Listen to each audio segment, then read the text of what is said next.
gadis kecil berumur 10 tahun, dan saat itu duduk di bangku kelas 5 SD. Lia berasal dari keluarga kurang mampu. Ibu dan ayahnya hanya mengandalkan penghasilan dari berjualan kopi keliling. Setiap pagi, si ayah akan keluar rumah, menjajakan kopi dan akan pulang sore hari, bahkan terkadang pulang malam. Ekonomi sulit membuat keluarga Lia jarang atau bahkan bisa dikatakan hampir tidak pernah makan enak. Sehari-hari mereka hanya makan tahu tempe. Bahkan terkadang tidak ada lauk sama sekali. Masih beruntung di dekat rumah mereka ada rawa-rawa di mana banyak tumbuh kangkung liar. Jika tidak ada uang membeli lauk, sang ibu biasanya mendatangi rawa-rawa tersebut untuk memetik kangkung untuk ditumis. Sehari-hari Lia dibawakan bekal tahu tempe oleh ibunya. Hari ini tahu, besoknya tempe. Begitulah seterusnya. Kebiasaan tersebut membuat teman-temannya sering mengolok-ngoloknya dengan sebutan si anak tahu tempe. Awalnya Lia tidak mempedulikan ejekan tersebut, tapi lama-lama dia pun merasa risih. Kupingnya panas setiap mendengar kata-kata tersebut. Kalau tidak tahan, biasanya Lia masuk ke toilet, lalu nangis di dalamnya. Salah seorang temannya berusaha menghiburnya. Tapi Lia benar-benar tidak tahan lagi. Dia bosan dikatakan anak tahu tempe. Dia ingin sesekali dibawakan bekal dengan menu lainnya, yang lebih mewah gitu, seperti telur, ikan, atau ayam. Pulang sekolah sambil menangis, Lia pun menceritakan apa yang selama ini dialaminya di sekolah. Lia pun meminta sang ibu untuk menyediakan bekal ikan atau ayam esok harinya. Ternyata keesokan harinya, lagi-lagi sang ibu menyediakan tempe di kotak bekalnya. Lia ngambek, terus bilang gak mau pergi ke sekolah kalau bekalnya seperti itu. Sang ibu cuma tersenyum.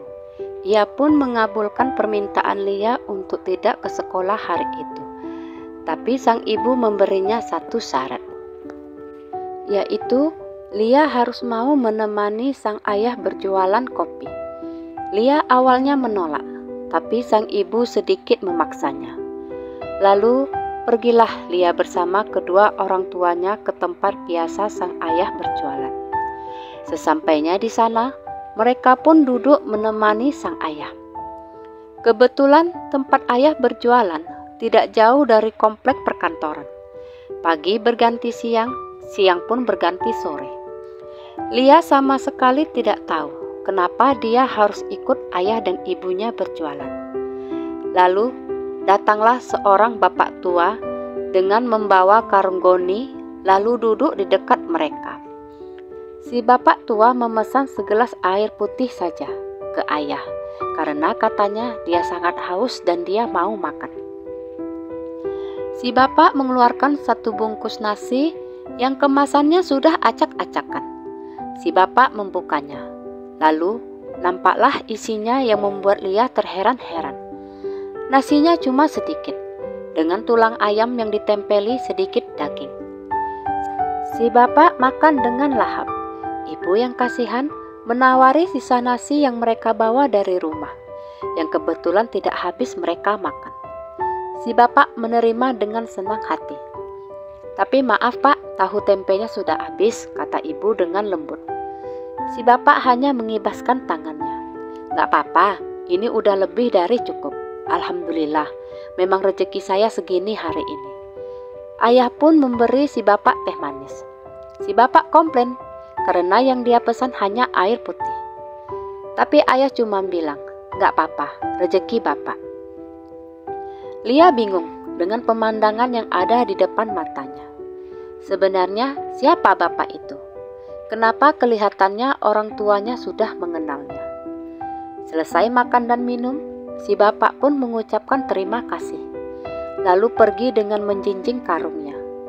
Lia pun bertanya, siapa bapak itu? Tapi ibu hanya menyuruhnya sabar, biar di rumah aja ceritanya. Pulanglah mereka saat hari menjelang maghrib. Sesampainya di rumah, ibu pun bercerita, siapa si bapak dengan karung goninya tersebut. Bapak itu hanya seorang pemulung. Dia hanya sendirian dan sanak keluarganya jauh di luar kota. Jadi, untuk menghidupi dirinya sendiri, si bapak mencari barang rongsokan untuk dijual kembali. Hasil penjualan barang bekas itu sangat minim, sehingga tidak bisa memenuhi kebutuhan si bapak. Jadi, untuk menghemat biaya, apalagi untuk urusan perut, si bapak suka berkeliling komplek kantor untuk mengorek sisa-sisa makanan para pegawai kantor yang mungkin tidak habis mereka makan. Itu pun kadang-kadang suka dimarahin security yang bekerja di sana. Dan biasanya si bapak suka memakannya di dekat jualannya si ayah. Sembari makan, si bapak suka mengajak ayah mengobrol. Dari sanalah mereka saling berkenalan. Tapi walaupun kondisinya super duper sulit, si bapak ini orang yang selalu berpikir positif dan selalu bersyukur dengan keadaannya. Si bapak ini tetap pada keyakinannya bahwa sesulit-sulitnya hidupnya, dia yakin pasti ada orang lain yang kehidupannya jauh lebih sulit dari dirinya. Hal itulah yang membuat si bapak selalu berpikir positif dan tidak pernah menyalahkan Tuhan akan kondisinya. Penjelasan ibu membuat wajah Lia memerah. Sedikit banyak ia merasa malu. Kenapa ia tidak bisa bersyukur? Walaupun cuma tahu tempe, toh dia tidak perlu mengorek-ngorek tong sampah hanya sekedar untuk makan. Dengan resiko makanan yang diambil bisa saja banyak kumannya karena berada dalam tumpukan sampah. Dia juga masih bisa merasakan makan 3 kali sehari. Tidak seperti bapak yang menurut pengakuan ibu cuma bisa makan 1 kali sehari. Itu pun dari hasil mengorek sampah.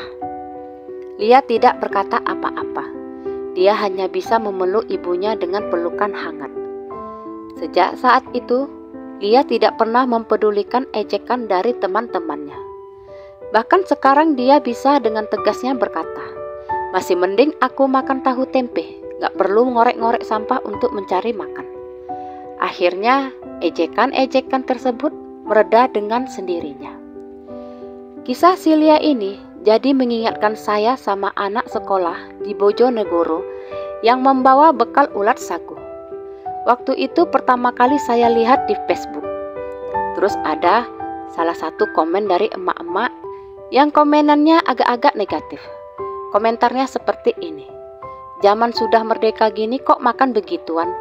Makan tuh yang bergizi, kayak telur, daging, ayam. Saat itu banyak yang berkomentar negatif sama si ibu. Ya termasuk saya. Kalau saya berkomentar seperti ini. Zaman sudah merdeka tidak menjamin rakyatnya merdeka dari kemiskinan. Kalau disuruh milih, tentu si adik ini mau juga makan makanan enak seperti ibu sebutkan tadi. Tapi karena faktor keadaan, mau tak mau terpaksa makan ulat lah si adik. Si ibu julid yang mendapat serangan sana sini cuma bisa bungkam. Wajarlah orang-orang marah sama si ibu. Bukan apa-apa, si ibu berkomentar seakan-akan semua orang bisa seperti dirinya, yang bisa makan enak setiap harinya. Saya pun sebenarnya udah kesel kali sama si ibu. Tapi balik lagi, walaupun kritikan saya agak pedas, tapi saya usahakan untuk berkomentar sesopan mungkin. Pesan cerita ini adalah, yakinlah, sesulit apa hidupmu, masih banyak di luar sana yang kehidupannya jauh lebih parah darimu. Maka dari itu, banyak-banyaklah bersyukur.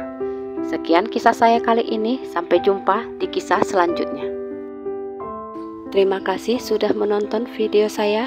Jangan lupa subscribe, like, komen, dan share ke media sosial yang Anda punya.